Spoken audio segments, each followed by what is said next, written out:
Je suis François Braque, je suis le Head of Startup chez Google. Donc mon rôle est un peu de définir et de coordonner tout ce qu'on fait à destination des startups et de leur écosystème. Et c'est vrai qu'on est extrêmement content d'être aujourd'hui à Nantes au Web2Day. C'est un événement qu'on accompagne depuis plusieurs années. Et on est toujours ravis d'être là et de voir aussi l'ampleur que prend cet événement chaque année. Et un bravo à Adrien et à toute l'équipe qui organise cet événement parce que c'est un vrai succès. Alors chez Google, on ne fait pas qu'accompagner des événements, on accompagne aussi des startups. Et donc on a été quelque part le témoin un peu privilégié de l'incroyable bouleversement qu'a connu l'écosystème startup ces dernières années. Ce qu'on a vu, c'est que en fait, les barrières pour les startups se sont déplacées.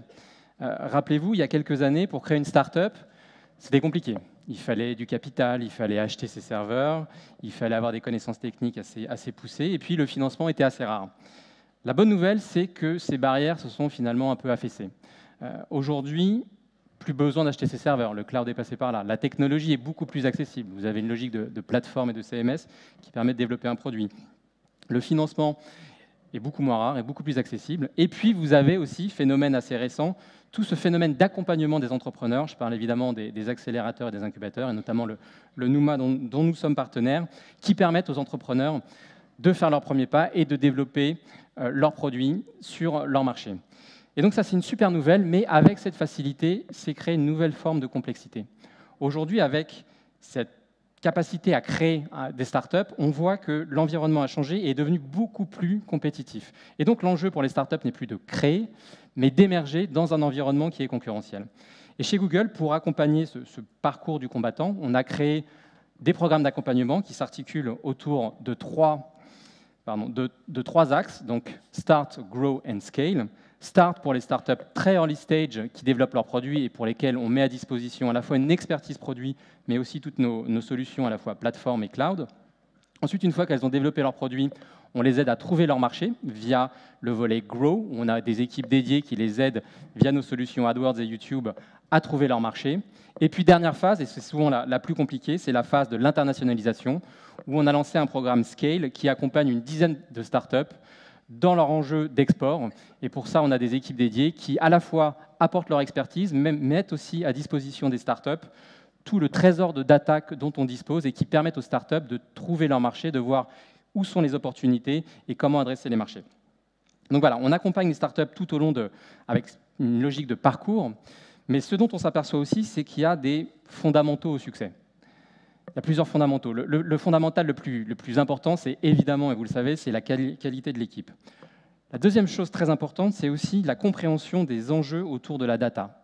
Ce qu'on a vu, c'est que les startups qui réussissent, ce sont celles qui ont compris que la data doit être au cœur de leur organisation. C'est les startups qui placent la data au cœur de leur stratégie, au cœur de leurs opérations, au cœur de leur organisation et même au cœur du recrutement.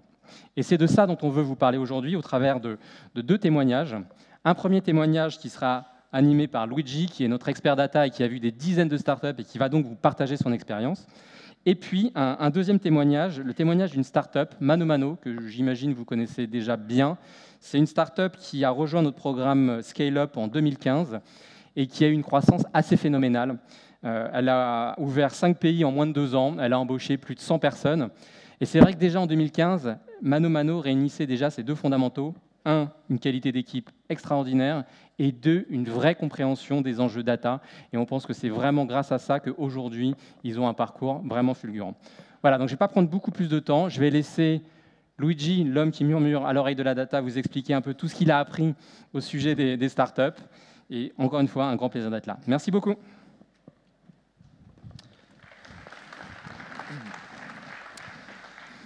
Bonjour à tous et merci François. Allez, ce que je vous propose, c'est qu'on commence directement par cette première session. Donc François vous en a un petit peu parlé, ce qu'on souhaitait partager avec vous, c'est un petit peu les observations qu'on a pu faire sur l'utilisation de la data. Vous en avez eu déjà pas mal précédemment sur le cas VSC qui était très intéressant, donc on va réaborder un petit peu ensemble certains de ces concepts. Et puis ensuite, on aura une partie marketing. Donc là, beaucoup plus, je dirais, opérationnel sur comment la data peut vous aider au quotidien à optimiser vos campagnes de pub. Donc François vous en parlait un petit peu. La data, c'est un petit peu mon quotidien chez Google. Donc j'accompagne nos partenaires sur leurs problématiques, leurs stratégies data. Donc je m'appelle Luigi, ça fait quelques années maintenant que je suis chez Google et que j'aide nos sociétés à appréhender un petit peu le genre de choses que vous avez à l'écran, qui est un petit peu la façon dont la data au final se retrouve stockée dans des serveurs la plupart du temps, sous un enchaînement de 0 et de 1, qui comme ça ne veut pas dire grand-chose. Pour autant, quand on commence un petit peu à structurer la data, on commence à avoir quelque chose de plus intéressant. Donc là, le message que je vous affichais en code binaire précédemment, c'était du Hello Nantes. Je suis également ravi d'être parmi vous aujourd'hui. Et si j'ai pris ce terme, c'était pour aussi illustrer un petit peu ce qui se passe aujourd'hui dans tout cet univers de la data. On en parle beaucoup, on parle beaucoup de big data. Une petite illustration, c'est que Hello Nantes, pour un ordinateur, ça représente 11 bytes de données, ça représente à peu près donc 11 octets de données, si j'utilisais un terme français, qui est à peu près synonyme, ou 88 bits. Donc là, vu les trois choses que je viens de vous dire, vous devez vous dire que je vais être super relou dans ma présentation si je commence à utiliser que des termes comme ça. Si je devais parler d'un autre chiffre qui était vraiment, cette fois-ci, très lourd, comparé à celui-là, c'est le volume de données qu'on crée quotidiennement. Je pense que vous avez dû voir ce genre de stats. C'est quelque chose qui est réellement énorme, en fait. Pas simple, d'ailleurs, de traduire ce chiffre qui apparaît à l'écran, qui est à peu près, si je me souviens bien, 2500 millions de milliards de bytes qui sont créés quotidiennement. Ça s'appelle un trillion de bytes, quelque chose de vraiment très grand. Et pour peut-être un petit peu mieux le visualiser, ce que je voulais faire avec vous, c'était représenter ce que ça veut dire, 2,5 trillions de données. Au final, si on voulait stocker toute cette information dans des livres, il faudrait à peu près 4 millions de livres pour stocker toute cette information qu'on crée quotidiennement. Si on allait un peu plus loin et qu'on était vraiment très adroit et qu'on arrivait à empiler chacun de ces différents livres, ça représenterait quasiment la distance entre la Terre et la Lune. Bon, pour le faire tenir, il faut quand même s'accrocher, mais ça représente un volume vraiment très conséquent de données. Pas trop de surprises là-dessus, en fait. Il y a des phénomènes que vous avez observés, qu'on observe déjà depuis quelques années, à savoir, et on l'a très bien vu dans l'exemple précédent, que des entreprises commencent à digitaliser de plus en plus leurs données, et ça depuis des dizaines et des dizaines d'années. Mais ce qui est un petit peu plus nouveau, et quand je vous regarde dans la salle, j'imagine qu'il y a peu d'entre vous qui prennent des notes sur un cahier. Vous êtes peut-être plus sur des portables, sur des tablettes. C'est un phénomène qu'on observe de plus en plus. Chacun d'entre nous, on utilise beaucoup plus d'appareils qui sont connectés. Ça crée forcément un volume énorme de données. Alors, je vais continuer un petit peu dans l'illustration de ce volume de données pour vous montrer en 1 minute, à peu près, qu'est-ce qui s'est passé dans les 60 dernières secondes, pour schématiser un petit peu tout ce volume de données. Si on creuse un peu, dans les 60 dernières secondes, il y a eu quasiment 694 courses Uber, à peu près 400 heures de vidéos qui auront été uploadées sur YouTube en juste 1 minute, à peu près 3 600 000 recherches effectuées sur Google. Ce chiffre aussi est vraiment impressionnant, 77 000 heures de contenu streamé par Netflix en juste 60 secondes. Si vous faites le calcul très rapidement, ça représente environ 8 ans de séries qui auront été streamées en 1 minute. 123 000 transactions chez Mastercard. Quand on regarde le e-commerce français, là aussi, les chiffres sont conséquents. En juste 60 secondes, 137 000 € de chiffre d'affaires réalisé, donc depuis la dernière minute. Enfin, la dernière stat que je voulais partager avec vous, et je trouve assez intéressante aussi, à savoir le nombre de swaps effectués sur Tinder en 60 secondes. Donc dans la dernière minute, à peu près 591 000 swaps qui ont été effectués. Statistiquement, vu combien vous êtes dans la salle, on pourrait imaginer qu'il y a eu à peu près 5 matchs ici dans la dernière minute. Si on creuse un peu tout ça, je vous ai beaucoup parlé d'usage, et je pense qu'on est tous bien placés, vu notre utilisation d'Internet, pour savoir que forcément on crée énormément de données. Il y a également évolution technologique qui a forcément beaucoup contribué à ce phénomène qu'on observe. Le premier, dont vous avez déjà entendu parler, bien entendu, c'est sur la collecte et le stockage, qui s'est simplifié, qui s'est amplifié. Les coûts sont beaucoup moins élevés pour stocker de la donnée aujourd'hui. Mais c'est réellement, je trouve, sur la deuxième partie que de la valeur a été créée ces dernières années, à savoir sur le processing, les capacités de traitement et d'analyse de ces données, également sur la mise en action de ces données. L'exemple qu'on avait tout à l'heure avec les feuilles mortes qui tombaient sur les rails était, je trouve, assez passionnant. Il y a quelques années, traiter toutes ces données aurait été réellement compliqué. Aujourd'hui, on a vraiment des pistes d'optimisation pour des acteurs qui peuvent exister pour certains depuis quelques années quand même. Au final, toute cette donnée, à quoi elle sert? Elle sert à créer de la valeur pour vous, elle sert également à prendre de meilleures décisions. Et ce qu'il y a de très intéressant quand on parle de data, très souvent, dans la plupart des articles que vous allez lire, c'est qu'on considère que la data est là, que la donnée est là, pour augmenter les décisions qui sont basées sur la logique, sur des choses qui sont carrées, mathématiques. Et on oppose beaucoup en fait cette logique à l'intuition. Je reste convaincu, dans les différentes expériences que j'ai eues, qu'en fait les deux sont très complémentaires. Et qu'en fait l'intuition n'est pas juste quelque chose qui sort comme ça de nulle part pour vous, c'est quelque chose qui se base sur des expériences qui sont passées, quelque chose qui se base sur de la donnée et qui au final va vous aider là aussi à prendre de meilleures décisions, souvent d'ailleurs quand vous n'avez pas forcément une grande visibilité sur ce qui va se passer derrière. Donc pour moi les deux sont très complémentaires et quand on creuse un petit peu plus sur le fonctionnement qu'on peut avoir, vous et moi, on est sur quelque chose, sur une sorte de triptyque en fait qui se réalise quasiment tout le temps et vraiment depuis la nuit des temps pour nous, êtres humains, à savoir qu'on observe notre environnement, on l'analyse, et en fonction de ce traitement d'informations qu'on va faire dans notre cerveau, on va agir d'une certaine façon. Ce qu'il y a d'intéressant également dans ce triptyque, c'est qu'il tourne en boucle. Si je bouge de ce côté-là et que je remarque que tout le monde regarde les slides sans me déplacer, peut-être que je vais faire les choses différemment. On est réellement en boucle, complètement, dans ce processus, et pour un être humain, l'observation, la collecte d'informations se fait principalement au niveau des sens. En vous regardant, je vais peut-être changer certaines choses. Si je vois que tous, vous êtes en train de regarder vos téléphones portables, peut-être que je vais parler plus fort ou changer mon ton, même si j'aurais du mal à le faire. Une autre chose qui est intéressante, c'est qu'il y a également l'intelligence collective qui entre beaucoup en compte. Si par exemple François me dit quelque chose, c'est aussi pour moi une façon de faire rentrer de l'information en moi. Ensuite, je vais la traiter avec de la logique, de l'intuition, et on va dire que le champ d'action que je peux avoir derrière est quasiment infini. Dans un monde digital, c'est un petit peu différent. En fait, on est capable de collecter beaucoup plus de données. Admettons que vous ayez une application, vous êtes capable de savoir exactement combien de temps j'ai passé dessus ce matin, dans mon trajet, depuis Paris par exemple. En croisant ceci avec des données tierces, peut-être que vous pourriez savoir également que je suis fan de telle chose ou telle chose, que j'aime le sport, que j'aime ceci, que je suis un fan de chaussures, admettons.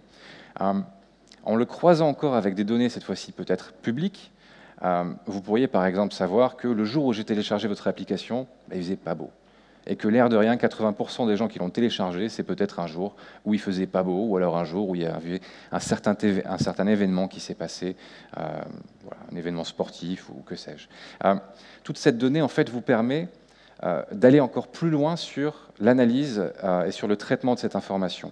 Et vous permet, on l'a encore vu, enfin, je pense que vous en avez entendu parler dans différentes conférences, en fait, lors de cet événement, analyser le passé, essayer de comprendre, trouver des corrélations, des tendances, essayer d'optimiser du coup ce qu'on fait aujourd'hui, dans le présent, voire aller plus loin, c'est ce qui est vraiment très intéressant aujourd'hui, essayer de prédire un petit peu l'avenir, chose qui n'est pas forcément simple.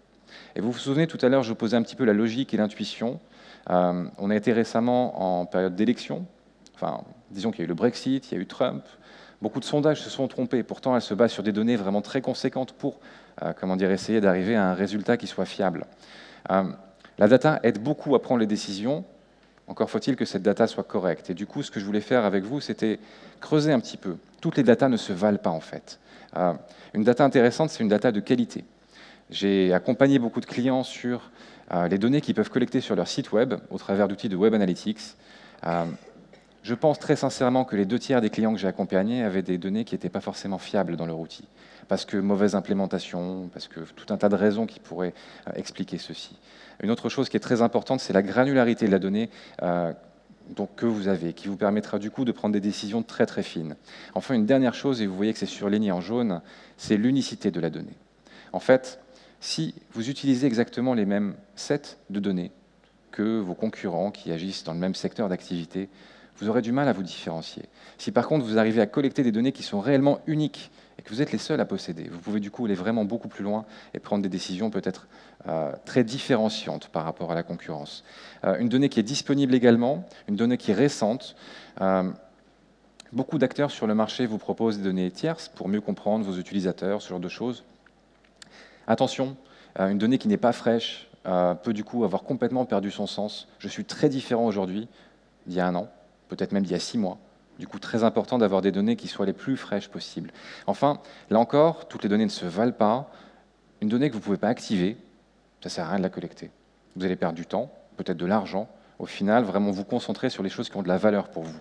En interne, sur le fonctionnement de la data, je pense qu'on va réaborder ce thème tout à l'heure avec Mano Mano, qui a une utilisation de la donnée qui est réellement impressionnante.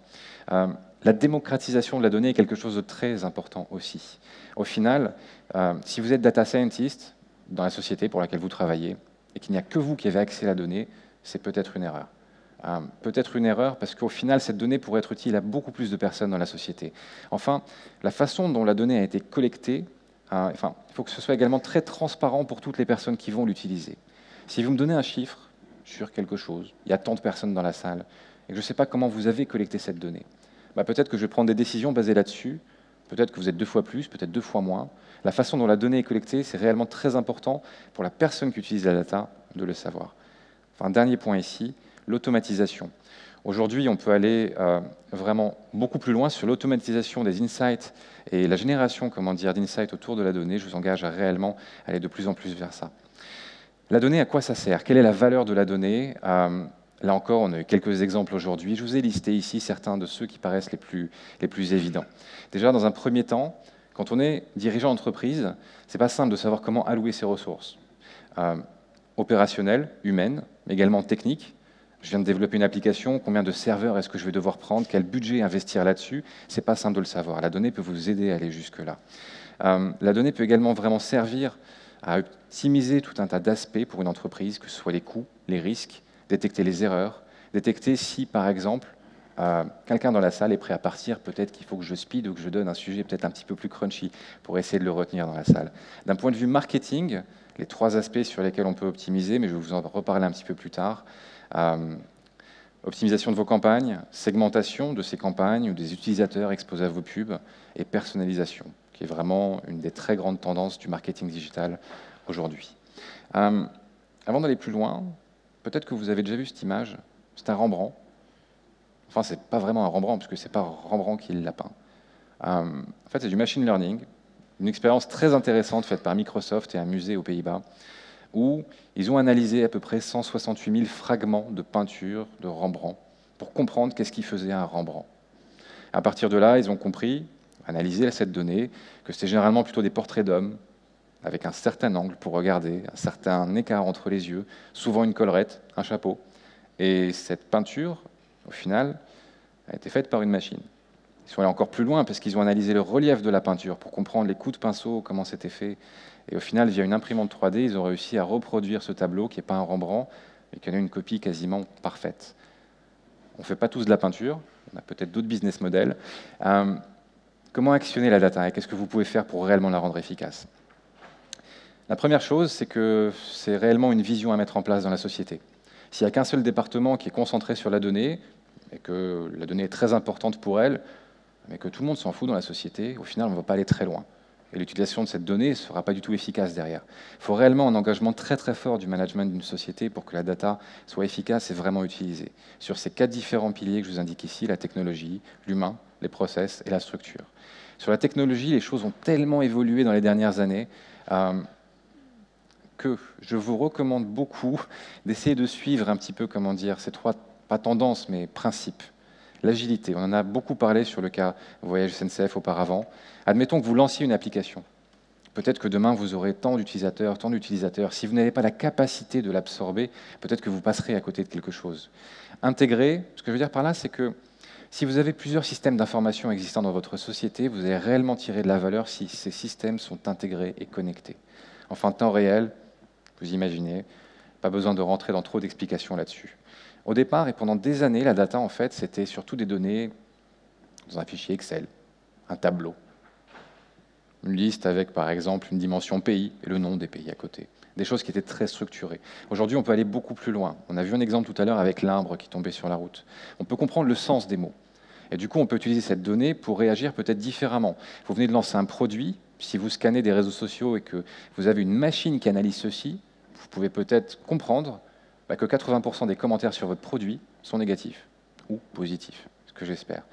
Aujourd'hui, des API existent également et vous permettent d'aller encore plus loin, d'analyser des images, d'analyser de la voix, les possibilités offertes en fait, par toutes ces nouvelles technologies, souvent disponibles d'ailleurs en open source, vous permettent de créer des choses assez innovantes, enfin réellement disruptives en fait, pas juste innovantes. Ce qu'on peut en faire, c'est que c'est au travers, disons, de systèmes comme le machine learning ou l'intelligence artificielle qu'on pourra aller beaucoup plus loin. Vous n'allez pas avoir une personne qui va analyser des centaines et des centaines d'images pour comprendre quelque chose. Une machine peut vous aider à automatiser ça et aller beaucoup plus loin. Sur l'aspect tech encore, segmentation, corrélation, encore mieux si vous arrivez à faire de la causalité, comprendre qu'une chose va réellement en provoquer une autre, peut vous aider demain à mieux anticiper et à réellement tirer de la valeur de toutes ces données. La prédiction, ça paraît un petit peu de la science-fiction, ça ne l'est pas tant que ça. Quand vous allez sur un site e-commerce et qu'on vous propose des produits qui ressemblent à celui que vous regardez, c'est également de la prédiction, de la recommandation qui se base sur des algorithmes derrière. Sur l'aspect humain, alors toutes mes excuses pour les gens qui pourraient avoir des icônes qui correspondent à leur métier et qui ne seraient pas forcément valorisantes.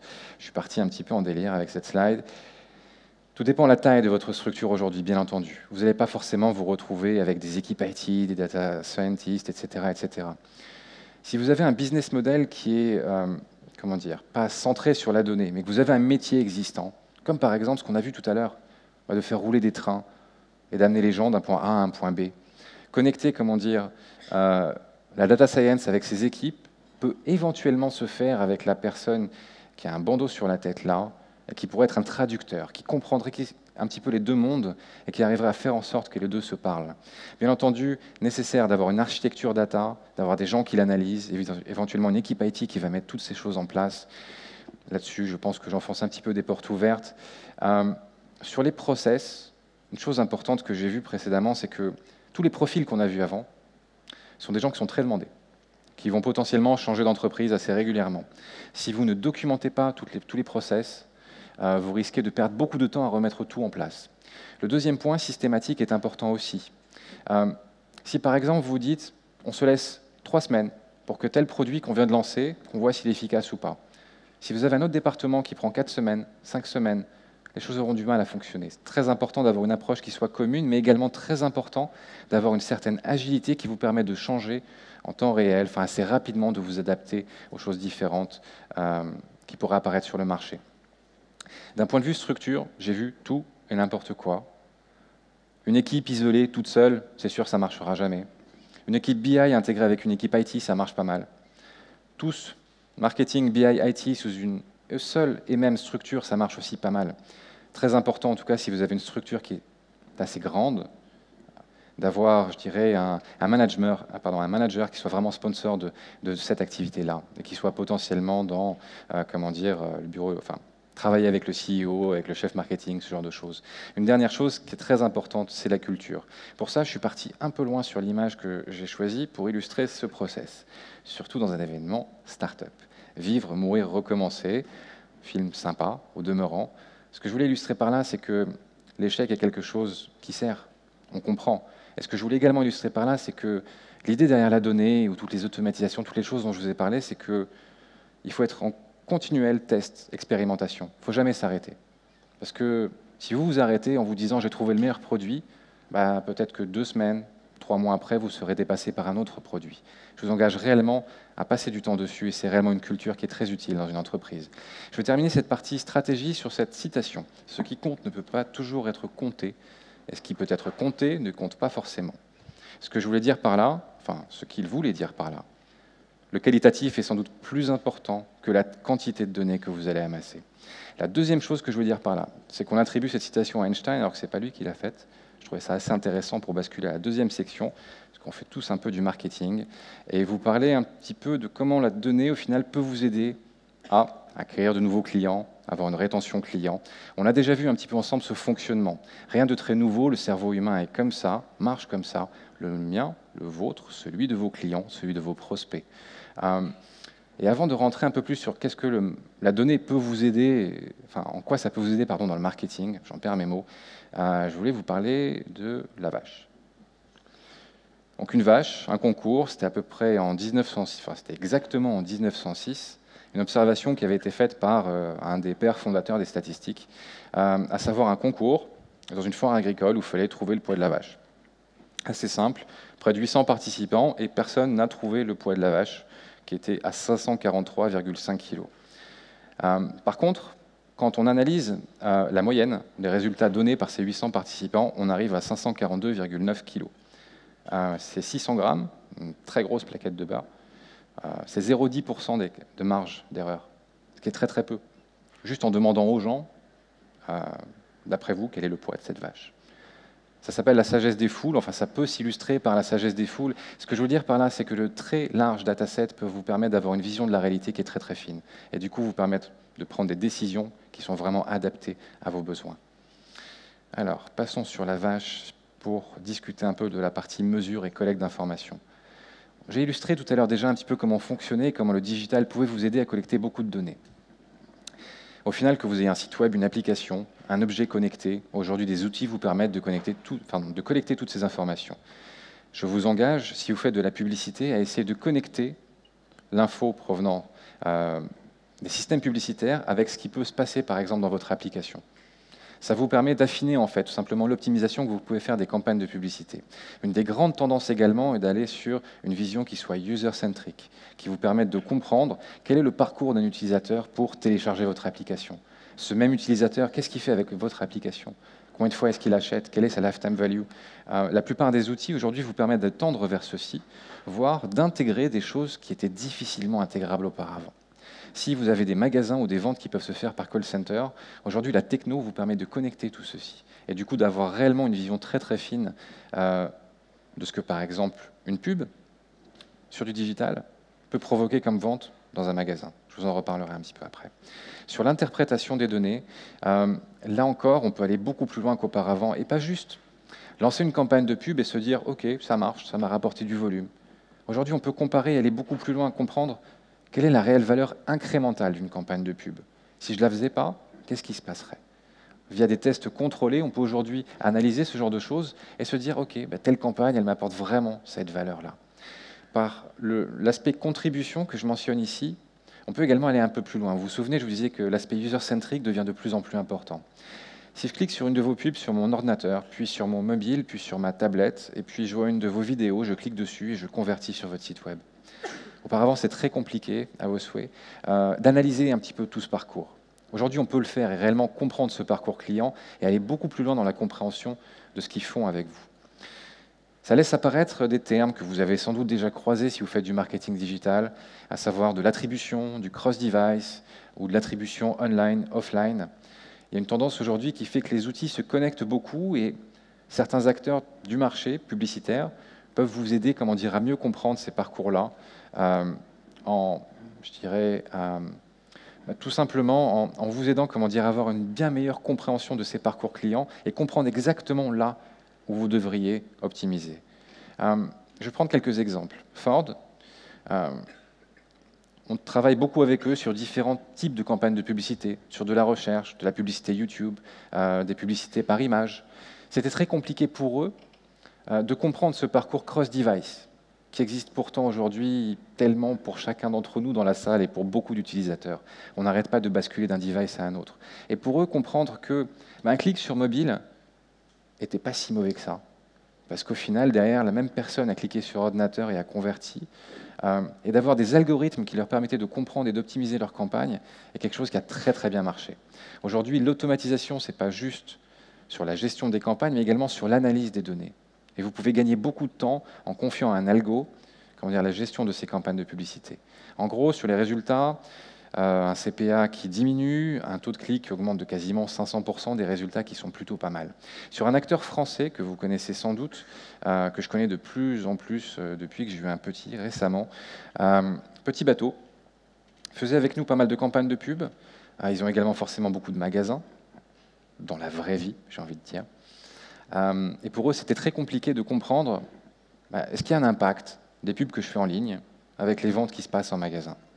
Alors dur pour moi de vous dire non, parce que les chiffres sont déjà affichés derrière, mais ils ont réussi à connecter les deux, en analysant quelles étaient les ventes effectuées en magasin pour les gens qui étaient avec une carte de fidélité.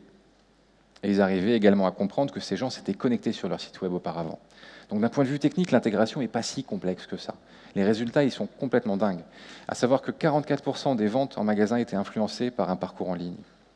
Et c'est surtout sur le ROI qu'on a des chiffres qui sont là assez hallucinants, à savoir une amélioration de quasiment 5, 6, enfin multiplication par 6 du retour sur investissement des campagnes qu'ils faisaient en ligne. Sur la partie action, la donnée vous permet de faire sur le digital des choses dingues. J'ai juste pris quelques exemples pour vous montrer à quel point la technologie peut aujourd'hui vous aider dans vos campagnes de pub.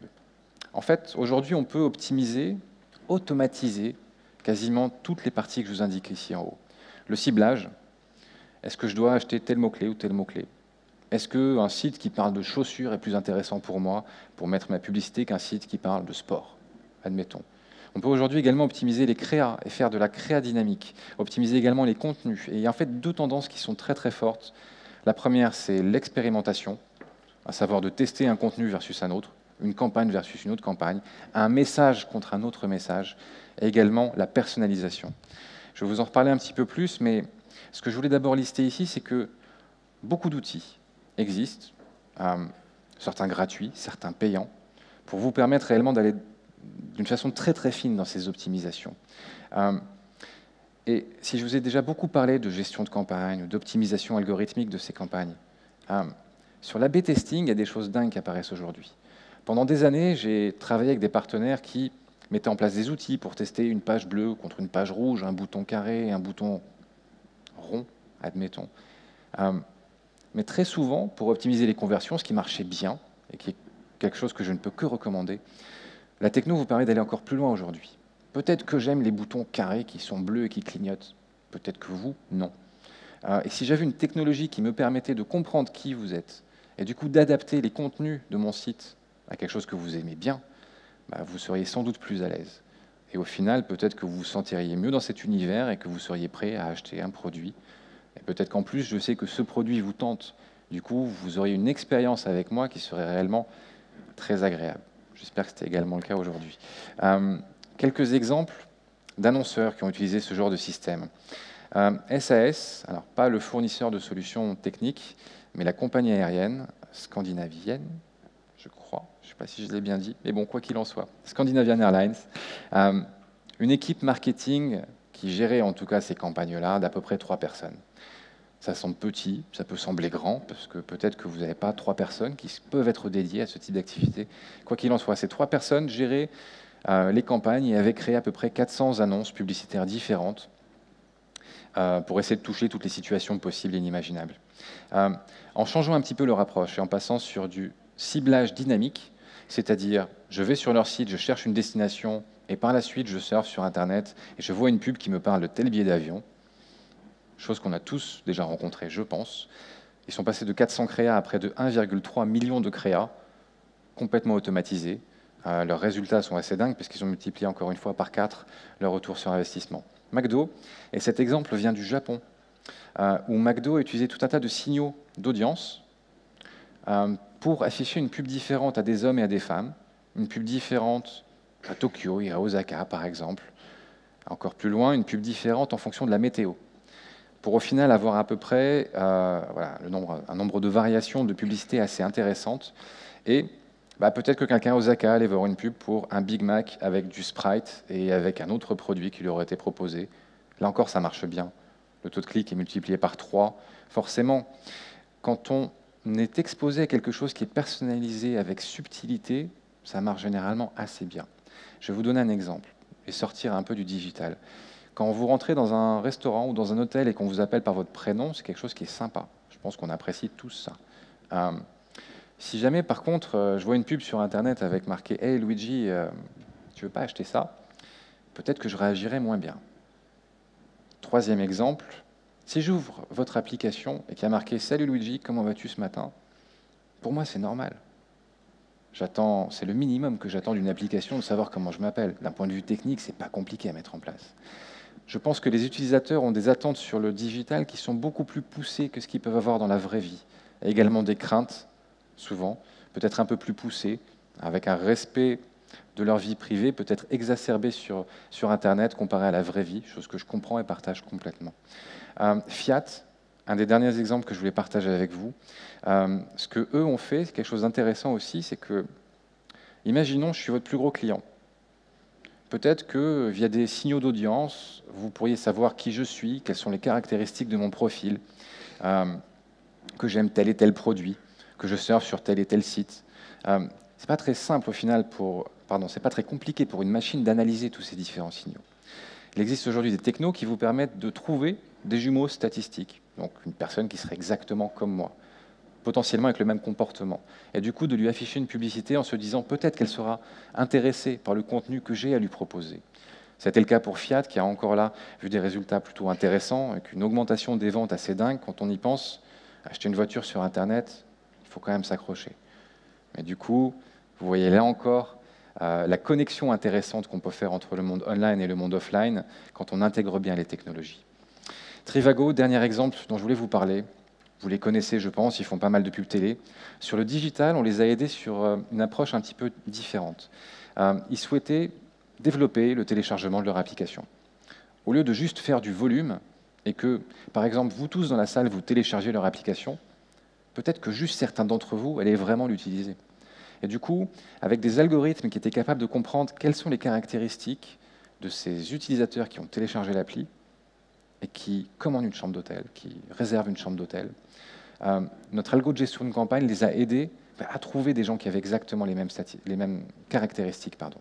Et du coup, optimiser la campagne pour réellement générer des téléchargements qui ont de la valeur.